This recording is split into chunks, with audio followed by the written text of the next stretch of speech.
Go, boy! What is up, folks? CJ Tsunami here. We are here. We're doing something a little bit different. Because of Comic-Con and just everything that happened. We were supposed to do like a Mission Impossible sort of movie thing, and then I was like, you know what? Let's just talk about the series because I think this presents a different scenario here. Because Sue, I'm not gonna say like, oh, Sue isn't a fan of Mission Impossible. I think you've probably watched it, but have you watched it in passing, or have you watched Bro, all of them? I've seen every single Mission Impossible that exists. I've watched all of them. Oh, okay. I didn't look. I rarely ever hear you mention like talk about it like that. So No, dude. I love Mission Impossible. oh, okay. Yeah. So Mission Impossible: Dead Reckoning has come out, and it's that movie. Be a super watching it.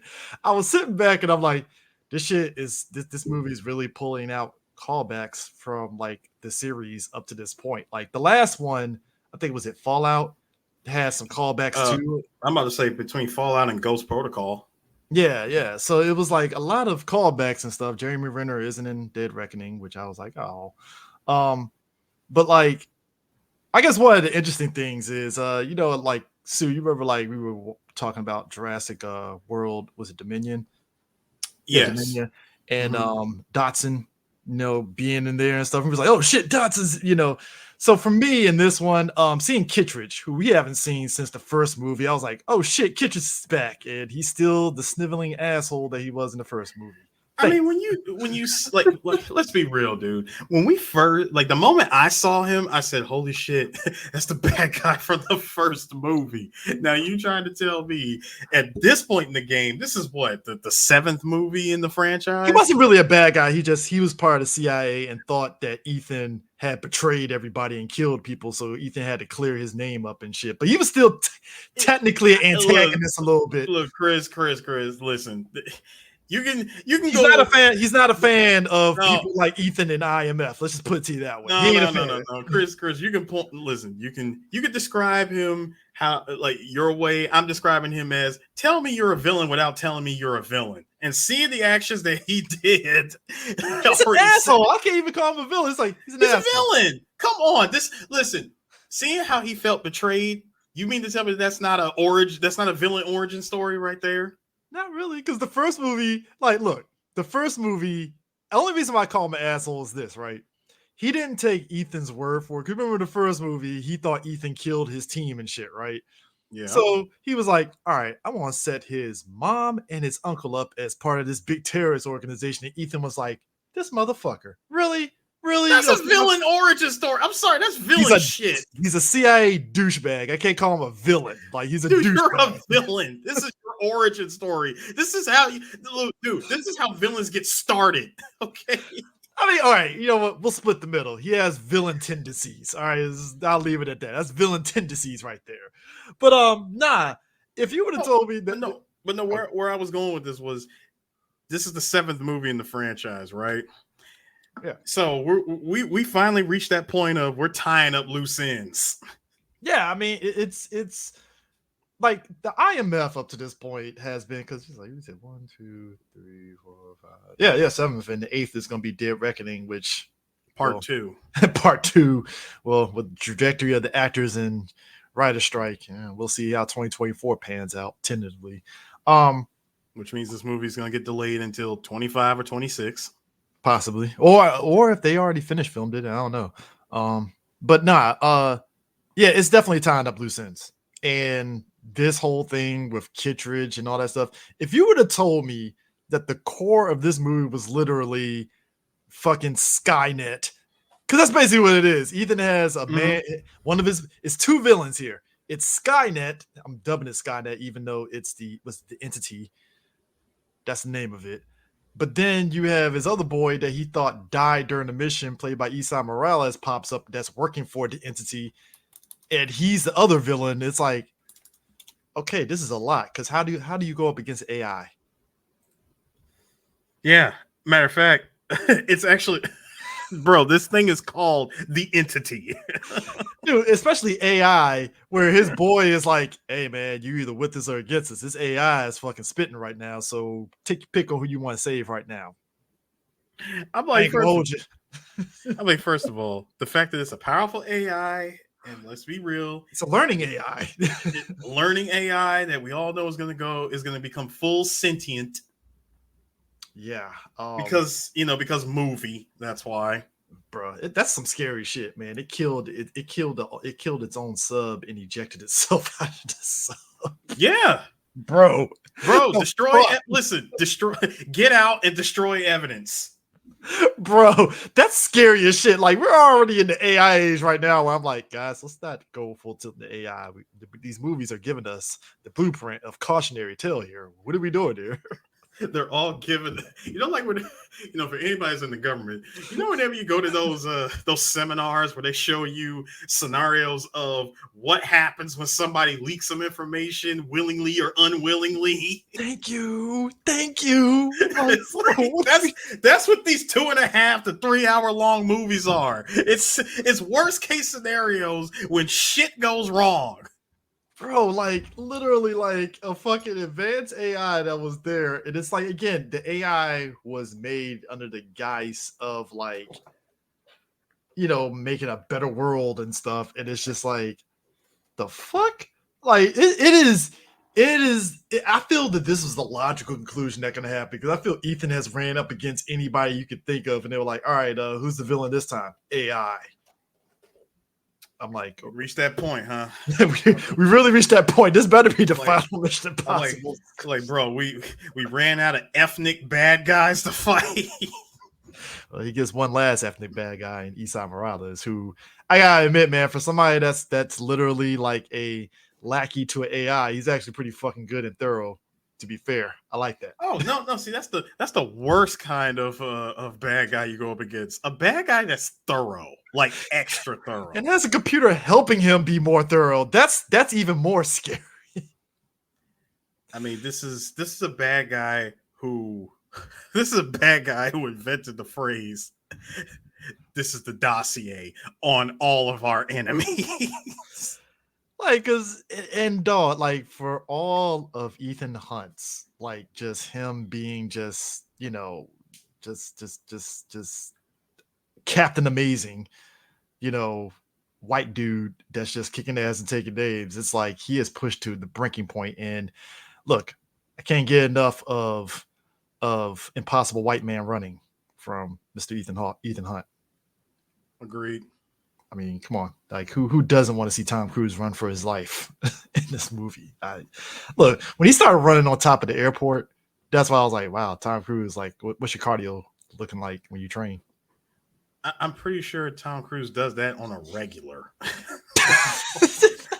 Goes to his local airport and just runs on the roof. Bro, he was running on that roof. Like, I was like, bro, like, dog, even, look, I can run, but you'd be hard pressed for me to run that fast. Like, this man is sprinting on I want to not groove, but like not the smoothest platform. I mean, bro, you're running on ridges.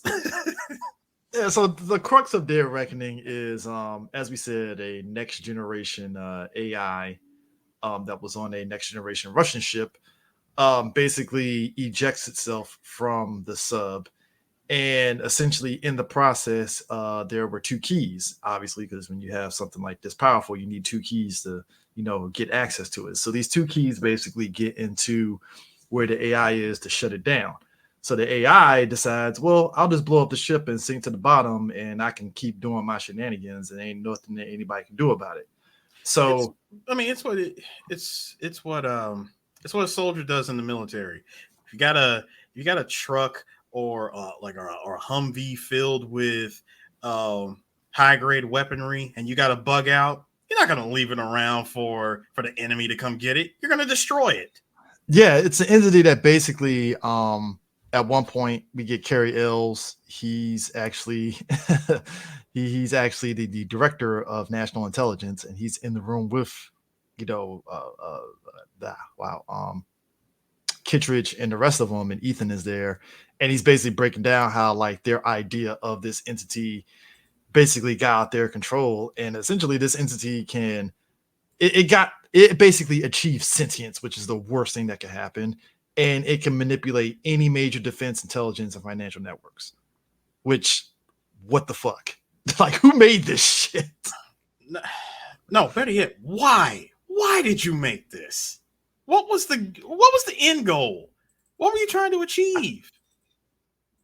The logic was like, because you remember the logic of it was like, it would give the intelligence community the ability to stay a step ahead of any sort of big, major event that could possibly happen, and it just kind of got out of its control. I get that, as it always happens, as these things always happen. I get that, but has anyone has ever taken the time? And I'm talking about not just this movie, but all of these AI, made films or films based around AI. Has anyone never read Dr. Frankenstein or at least seen the movie? If you're gonna come up with something like this, where is the off button? And then there's just the fact that Ethan wanting to destroy it has him at odds with everybody around the world. I'm like, guys, I think Ethan has a good point. You might want to destroy this shit. So what you're going to try to control what? So when the robot apocalypse happens, and you have no Ethan Hunt to stop it because you killed him because you thought you were right. Yeah, I think this movie more than anything else, just like every Mission Impossible, the set pieces of the action sequences is the driving point of this series. And there's like multiple set pieces and stuff. Probably one of my favorite ones easily to me it's a toss up between the desert and the train sequence at the end. The train, which was just a pure chef's kiss love letter to Uncharted 2. Whew. I would say even the Lost Legacy one with with Chloe and the what's her face, same thing. Lost Legacy, but it was really, really, really hitting the nail on the head for Uncharted 2. It's just instead of it being in the snow, it's like in the middle of spring or summer. Yeah, it's just, and it kind of, like I said, it had that very Mission Impossible 1 vibe, because you remember he hit the tunnels inside. What was it? Was it England in the first one? Damn it, I forgot the location, but I do remember that tunnel train sequence you were talking about, because it was when that huge explosion yeeted his ass over to that train car. That fucking bubble gun that blows up shit. Again, callbacks. But that was pure Uncharted vibes, because think about it, my man was hopping over seats, climbing through seats, and trying to avoid everything that was falling down, and not just going through one train car, but at least 3. Bro, not even that. The lead up to it, when they're on him and what's his face are fighting on top of the train, and they get into the tunnel and they have to dodge all the fucking shits that's like hanging down. Like that was tense as shit. Like, just man. There's a sequence I love because it definitely had very Uncharted vibes there too. My favorite was the car chase. That was actually pretty good. The car chase with Ethan and homegirl, who's I like to call her a female Lupin, because she's straight up thief. The two of them inside of a freaking Mini, and they're trying to outrun all these newest level high grade BMW 3 to 5 series. Yeah, and they Grace, that's Haley Atwell. She's a thief, and she is basically female Lupin, because she can look. She is pulling so much sleight of hands in this movie. It's ridiculous. So, between real talk, between sleight of hand, between everybody running around with these polygraph freaking face masks where you could just take them off easily. I'm like, bro, this is pretty much what Monkey Punch used to write about for Lupin. Like, just have the craziest face mask makes you think that you're actually talking to, someone who you don't think is the enemy. Dude, we've come a long way from the first handful of movies, but they just pull off a whole ass face. Yeah. Which, don't get it twisted, that shit still holds up in them early movies. I ain't gonna lie. That to me is still the greatest thing ever, and I'm kind of surprised we don't have that today. Actually, I wouldn't be surprised if we do have it, but it's just kind of under wraps. Yeah. I really think the tech does exist. I mean, come on. You saw what it was for the Invisible Man, where a dude had where the invisible suit was just really nothing more than a bunch of cameras, cloaked cameras. Yeah, you're right. You're definitely right. Yeah, so Esai Morales is Gabriel, former IMF agent. So that basically it calls back to how did Ethan become an agent for IMF, and Gabriel was at the center of it, and they had a chance encounter with each other that resulted in Ethan thinking that Gabriel died. Turns out, surprise, surprise, he's still alive. Of course. Which is interesting because that's something that we never knew in the series is like, yo, how did Ethan Hunt become part of IMF? And I'm not saying it was an important story that we needed to know. I mean, it's quite obvious how he became a part of IMF. There was a mission, and he chose to accept it. Well, yeah, true, obviously, and stuff. But just like and I'm not even saying it's funny. I'm really not. I mean, that's actually a legit thing in this movie. Well, I mean, Grace ends up having to do that when Kitchens is like, yeah, so what you want to do? You can either go to jail or you can join IMF. And I'm like, well, yeah, she had to accept that mission. That's what I'm saying. There was a mission, and she chose to accept it. Yeah, I mean, basically, Ethan had to do the same thing. It's like, hey, we can throw you in the fucking deep in jail, or you can just work for us. Take your pick. I mean, you kind of assed out right now anyway, so you really got no choice. Oh yeah. It's like it'd be like at the beginning of First Blood Part 2. Colonel Troutman tells Rambo, John, the movie can't continue unless you say yes. Nothing can continue. I didn't ask for you. You came to me. I'm like, you really gonna stay locked? You really gonna stay locked up in this prison, huh? Come on. This movie ain't continuing until you say yes. I swear to God, that is the greatest speech ever. Nothing is over. Can't just turn it off. I really shouldn't laugh at that because that was like pure PTSD coming out. Dude, that is Oscar nomination speech, and yet we're just laughing because the way in which he just starts it off, nothing is over. Yeah. But no, but going back to Mission Impossible, there were a lot of good fights, a lot of good gunfights, the freaking car chases. Paris, the French assassin. Yo, she was like a fucking Terminator. She was. She definitely was. Oh man, I enjoyed every minute of her on screen because holy shit, I'm like, this woman went to work. Dude, that cramped up fight between her and Ethan in that little narrow alleyway and shit, that was like, yo, that's tense as fuck. I got this person trying to kill me. I have no maneuverability. That alleyway was like hella tight, and I'm like, bro, how is anybody able to breathe? I mean, she's lucky because she's small, so she can do that. But Ethan and the other dude, I'm like, bro, y'all ass the fuck out. Like, but even with her size, he picked up that pipe. I was like, oh shit, he's about to go freaking Mayor Hagar on her. look, man, look, he was a man on a mission. You taking a pipe to the foot. Hey, these hands are ready to eat for everyone. All right. I'm running them. The hands are on marathon mode. They're getting ran. Ethan is unisex hands. Nah, bro. Catching it. Took the pipe. I was like, oh man. I was like, look, Ethan, finish her off, man. Or you're gonna regret it. And of course, he lets her live. Look, I am amazed that Ving Rhames' character Luther. This man had this is a character that has stuck around in every Mission Impossible, and we forget he's a computer hacker. Yeah. People forget that. I'm like, yeah, he's a computer hacker. No shit, he's still gonna be kicking around. Like that is this is probably the easiest role Ving Rhames ever had, easily. I mean, think about it. With him being the computer hacker, you gotta think he doesn't necessarily have to get his hands fully dirty like Ethan or Benji or anybody else does. I mean, Mission Impossible 2 is probably the most active Luther has ever been. Correct. Everything after that is like, yeah, Ethan, I'm in this van downstairs, so do what you gotta do. I'm just chilling. I'm just chilling over here. I can hack. Listen, you need a door open? I got you. You want me to turn the lights on? I got you. You want me to lock the door just to buy you guys some time?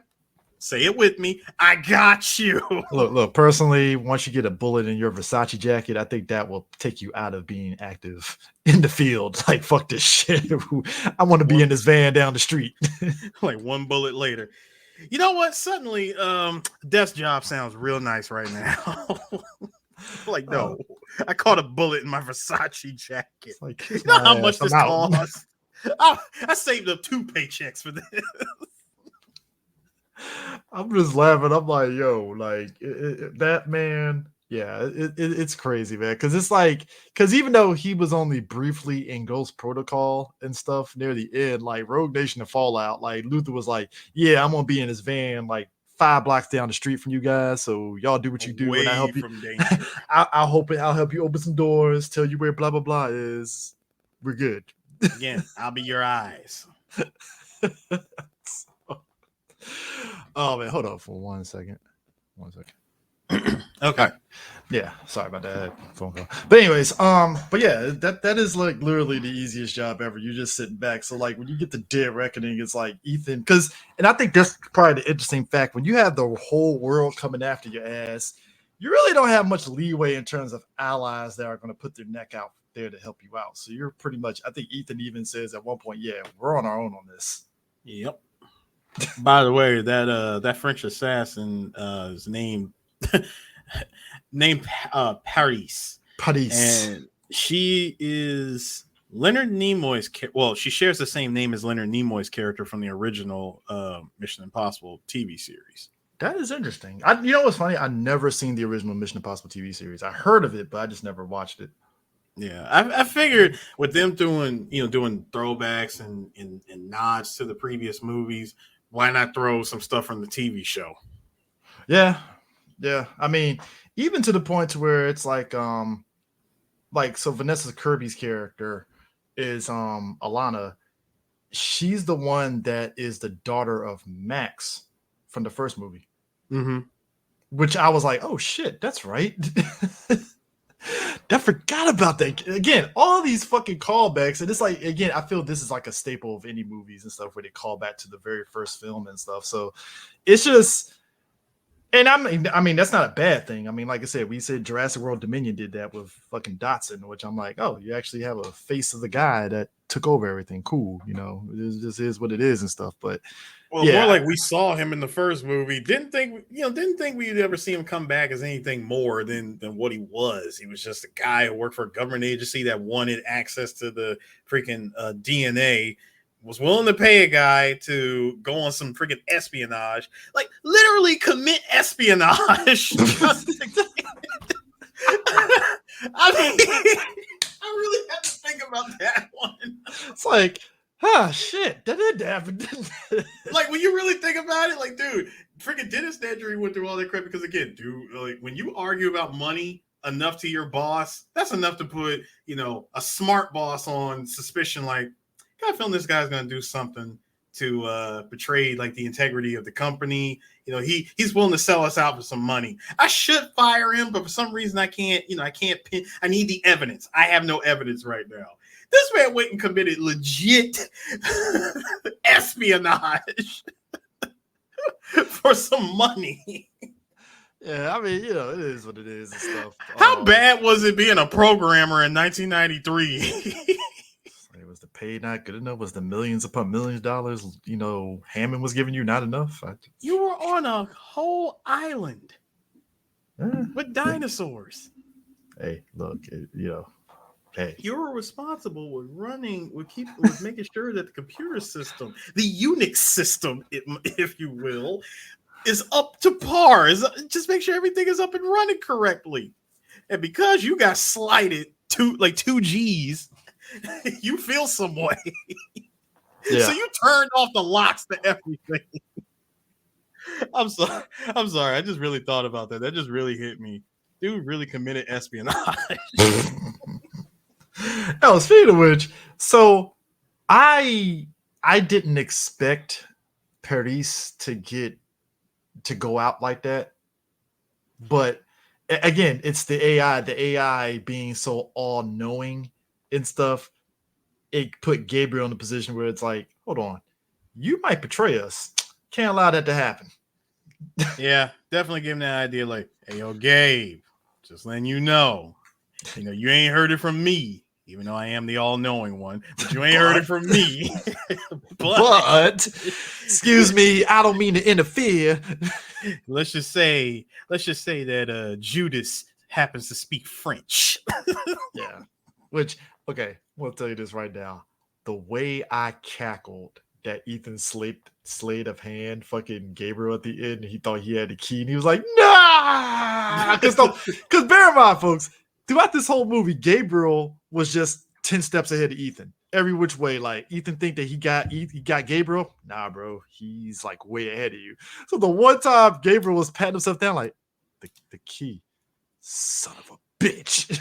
Like you know full and well he was he was not going to let you go through this entire movie being one step ahead of him. He was going to luck up at some point. He had to get his lick in at some point. That was bound to fucking happen and stuff. But like, I mean, come on, this dude is not going to jump a freaking motorbike off a freaking cliff and try to flat. What was it? Like, try to freaking like flight suit his way over and not come out on top. Yeah, for sure. Which, by the way, that stunt was crazy. Look, let me tell you something. Like, I'm not one of those people that sits there and poo-poos special effects and practical effects. I think there's room for both things to have to be used. I think this movie did use both of them pretty damn well in combination with each other, because that's diversity and seeing those things is great. So when you see a practical effect and all that stuff happen, it's always great to see it really pan out the way it has. Of course. And I mean, like you said, seeing that whole stunt with, man, that shit was great. I mean, again, pretty ballsy. I mean, the last crazy one was Dubai. I don't know, man. The one from Fallout where he was hanging outside the fucking plane, and that was him doing it. That was probably, I don't think that will ever get topped. That was ballsy as shit. I would give him that one, but dude, you're on top. You're at probably one of the highest floors in the at the tallest building in all of Dubai, which is one of the tallest buildings in the world, and you have no safety net. You want guaranteed death. There it is. Was that actual real stunt or was that special effects? No, that was actual stunt. He did that. The fuck out of here. Are you serious? I'm dead serious. No fucking way. There's, man. Hold on. Don't do this to me, Aries, because I'm gonna really be like, yo, like, bro, it's Tom Cruise. Please tell me I'm wrong. The image of Bruno defined as an actor and growing this Ghost Power. To get Tom Cruise, he had to be equipped with a harness that was carefully fixed at strategic points in the building, which required that the studio get special permits to drill in the floors and walls around 26 windows. You consider using that time. Okay, so you are right. So, yeah, they just had to have a harness that was, I guess, invisible. Yeah. Jesus, like just having Christ. Because like having a regular safety net like below the camera, no. Because I think even he said that he didn't want it there because he felt it would interfere with his ability to act. Yeah. I mean, just that, Jesus, yeah, man. I really thought there was like special effects in that, but damn, this motherfucker really out here. Because even the Dead Reckoning thing with the cliff dive off the motorcycle and parachuting, that was insane. Yeah, dude. I mean, dude wingsuited his way to that damn train. That is fucking insane. Like, and you have to time it too, because it's not like you can be like, all right, man, like GTA and just, all right, just do whatever and shit. And nah, you messed that up. Ain't no Big Smoke to tell you that all you had to do was follow the damn train. You missed that train and come too early, you get hit, or you just missed the train entirely and you just stuck in the woods. You were definitely stuck in the woods. That's a long way back to that bike. Yeah, I know, right? So it's Jesus, man, that guy is insane. And yet we got a part 2. So what are you gonna do? You gonna be underwater under the pressure, or what are you gonna do? What are you gonna do? That's a good question. Because I think out of every Mission Impossible movie that exists, he has done a crazy stunt, it's always at least one. He's done at least one or two really crazy stunts in every single Mission Impossible movie. Yeah, cause I mean, I think the first one was probably the only one where it was like he probably wasn't doing a lot of crazy stuff, but I think 2 onwards where he really just started going hands on and stuff, especially the rock climbing thing from the first one. Yeah. From the second one, I mean, like, yeah, which in and of itself is the most craziest shit ever, just freehand climbing. I'm like, you lost your goddamn mind. That, sir, was bouldering. Yeah, bouldering, like you lost it. So, but like Great I said, bouldering. Just the cinematography of this movie was actually pretty dope too. That's another thing that sticks out with the series. Is just like when they put you on the locations and stuff, and past just the B-roll, just the actors being in those cities is just kind of great to kind of see the ambience and just everything there, even down to the action scenes and stuff is great. Agreed. Yeah, so I mean, like same thing with the soundtrack. I mean, it's Mission Impossible. You're guaranteed to have some great soundtracks and music, original music coming from who did the thing for this? Music by Lorne Balfe. Yeah, veteran of Hans Zimmer. So he did Mission Impossible Fallout. Yeah, he's definitely done a lot. There was a moment that I really liked just because of how tense it was when our boy Benji was put in a situation where he had a Rubik's Cube of a bomb that he had to put together. It's like the Riddler bomb from fucking Arkham and shit. It's like, bro, you gotta rotate this, gotta rotate that, you gotta spell out a freaking word. I'm like, bro, what? What? Just go ahead and just kill me now. Fuck it. Just kill me now. It's like, this man was freaking out the entire time, and I do not blame him. Like, dude, you have like what? A freaking Scud level bomb in front of you? Yeah. Yeah. I mean, that was gonna blow up that entire airport if you didn't defuse it. And then come to find out, oh, there was nothing in there.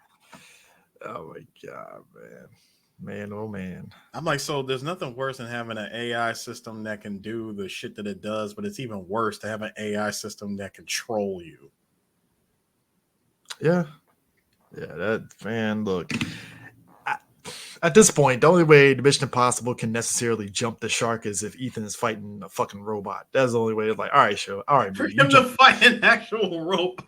Yeah, that's when for a series doing all the wild stuff. Like we talk about the Fast series and where it jumped the shark at, and we still watch it and stuff. Even though the last two, it's like, all right, movie, wrap this shit up. But like the Mission Impossible movies, it's like even though they escalate a lot of conflict, it's enjoyable, but you also never feel it jumped the shark, right? And it's like, yeah, Ethan's gonna have to fight a robot for me to really think that this movie franchise has jumped the shark at this stage. I mean, and even if he does end up having to fight one, sir, you've been dealing with computers, technology. You've been dealing with, your own car betraying you, where the AI is like, yep, I'm gonna take over. You're gonna turn this way instead of that way. No, sir. What you need is a good old-fashioned EMP grenade. Yeah, I mean, because at this point, it's like the only way that one toss. The closest it would have to be Idris Elba's character archetype from Hobbs and Shaw. That's the only way. That would be the closest Ethan would have to face off somebody that's like a cyborg, Black Superman, a Black Superman, baby. I am not ready for that. I'm not sure if I need to go through that again. Yeah. So, but yeah, man, I can't wait for part 2. Black Superman played by Michael John White. Stop it, man. Ethan would have got murdered. Because it would be freaking Seth from Universal Soldier: The Return. Seth and Universal Soldier: Return had no business losing to Jean-Claude, and only lost because shit, fucking liquid oxygen, my weakness. Who knew? It's like that's how you had to be. That's how fucking old boy had to beat him in damn Demolition Man. CO2. It's done. It's like, hey yo, cool off. That second movie is literally gonna be Ethan like we gotta blow up an EMP bomb in the depths of the water. Like, all right, Makes cool, got sense. you. Makes sense, but obviously there's gonna be some. You know what he's gonna do? His stunt is gonna literally be him in one of them deep pressure suits, and they're gonna film that shit underwater as like the big stunt. Yes, and I will be there for it. That's some James Cameron shit. Like I filmed Avatar 2, Way of Water, underwater with this new tech, and I'm like, y'all all right, really, all right, really Jimmy. love this. Y'all really love this underwater tech. I mean, look, I'm like this. All right, Jimmy, you got me. Your underwater tech is actually pretty damn thorough. I will give you that. It looks dope as shit. Cool. So it's like, all right, you got me. So that's Tom is pretty much gonna do some shit like that, where it's like it's gonna be some deep sea underwater stuff that's gonna get filmed, and we're gonna be like, oh shit, I wonder how much it costs to do just this. Yeah, whatever it is, it's definitely going to be visually impressive. That's for sure. Yeah. So, So I gotta say, I think it's kind of crazy that because of I guess the timing release of this movie, it got released in Rome June 19th. It didn't come to the States until July 12th. $291 million budget, and they made 552. yeah, I mean, it's yeah. It's Tom fucking Cruise. Like, I mean, you saw the vibes with Top Gun. Well, yes, that's true, but according to Wikipedia, it does say that the film received mostly positive reviews by critics, and it grossed $500 million worldwide. But due to its expensive overall budget and competition with Barbenheimer's cultural phenomenon, it was a box office disappointment with an estimated loss of as much as $48 million for Paramount. Yeah, I mean, because I think it domestically, because like I said, I'm not really huge on the box office much anymore, but like I think it only made like 170 million domestically. So it's kind of low. Which your budget is close to $300 million. It's like, what the fuck? Because it's like, even on the higher end, like the fucking Avengers movies, like was it Endgame and Infinity War made like damn near close to actually it was like $1 billion domestically by itself. One made $1 billion and the other one made $2 billion. No. What I'm saying is Infinity War and Endgame separately, like Infinity War had close to $1 billion just domestically. Oh yeah, just domestically. Yeah, domestically it was like $1 billion and some change, and then Endgame was even more and some change and stuff. But Mission Impossible, which you would have thought Mission Impossible would have had the same kind of like boom because of Top Gun Maverick, the way that movie did. But I think like you said, it's just all these other movies that came out like Barbie and Oppenheimer and just everything else. And it doesn't mean that the movie is bad or anything. It's just the way people are intaking movies now. It's definitely different, and it's very much like the days of, I mean, pre-COVID. I think this movie would have killed, but I think after COVID and the nature of how we get movies now, especially with streaming, it definitely kind of changed people like, do I really need to go to the movies to go see this now, or can I just wait? So, and which is, like I said, it's not a bad thing, but it's definitely one of those things where they're going to have to go back to the old school way of, well, you make your money on VOD. Got to play to win. Play to win. So, but yeah, with that in mind, we'll be back and we'll catch you guys later. Peace. Deuces.